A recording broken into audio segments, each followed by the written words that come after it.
కొన్ని సీట్లు గెలిచే ఛాన్స్ ఉందండి. ఎందుకంటే ఏదైనా మనకి రాజకీయం అనేది ఒక ఇల్లు లాంటిది. ఆ ఇంటికి 4-5 గుమ్మాలు ఉంటే ఎలాగైనా సరే రాజకీయాల్లోకి రావాలనుకునే వాళ్ళకి ఒక్కొక్క గుమ్మాన్ని వాడుకుంటారు, అంటే ఒక్కొక్క పార్టీని వాడుకుంటారు. ఆ విధంగా తెలంగాణలో జనసేన పార్టీ తరపు ఇప్పుడు సపోజ్ ఒక ఒక నాయకుడు ఉన్నాడు, ఆయన కాంగ్రెస్ తరఫున వెళ్దాం అనుకుంటాడు. కానీ కాంగ్రెస్ ఆల్రెడీ బలంగా ఉన్నప్పుడు వేరే దారి ఎత్తుకుంటారు.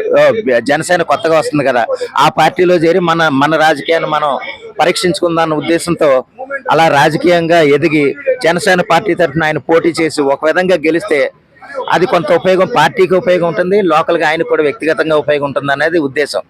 అయితే ఏంటంటే ఇక్కడ ఆ విధంగా పార్టీలో పాల్గొనే వాళ్ళు ఉండి పోటీ చేసే వాళ్ళు ఉంటేనే పార్టీ పెరుగుతుంది. దానికి తగ్గట్టుగా అధిష్టాన నాయకుడు అంటే పవన్ కళ్యాణ్ గారు కూడా విస్తృతంగా తిరిగి పార్టీని బలోపేతం చేస్తారని కూడా నేను అనుకుంటున్నాను. అవునండి,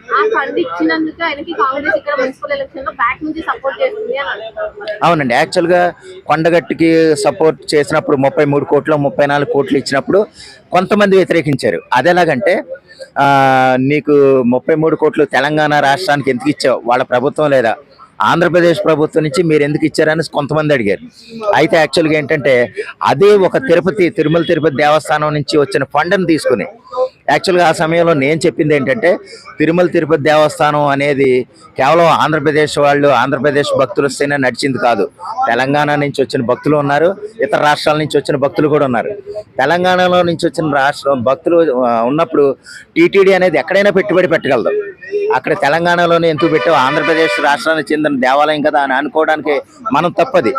ఎందుకంటే టీటీడీ అనేది తెలంగాణలోనూ అభివృద్ధి చెందాలి,